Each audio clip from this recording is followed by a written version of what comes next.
On Monday, US President Joe Biden and Chinese President Xi Jinping discussed ways to responsibly manage the escalating contention between the two nations. This is the first face-to-face meeting of the two leaders of the world's two biggest powers. Both agreed to resume engagement on issues such as climate change and to work together on maintaining global economic stability.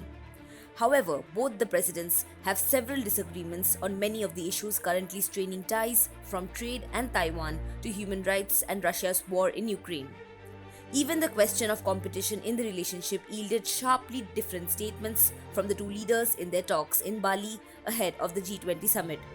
Biden said that US will continue to compete vigorously with the People's Republic of China, including by investing in sources of strength and aligning efforts with allies and partners around the world. He added that this competition should not veer into conflict and that the US and China must manage the competition responsibly. Xi Jinping's remarks reflected Beijing's continued displeasure at the Biden administration's emphasis on competition and moves such as the recent export control ban on chips.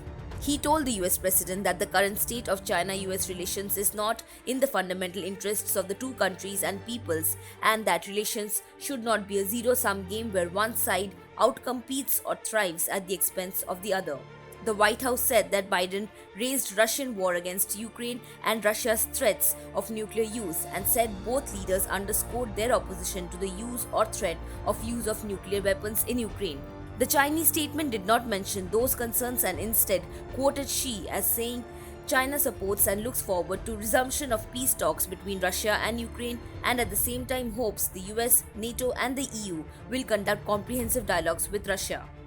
On human rights, Xi Jinping told Biden, and I quote, "No country has a perfect democratic system, and just as the United States has American-style democracy, China has Chinese-style democracy. Both fit their respective national conditions."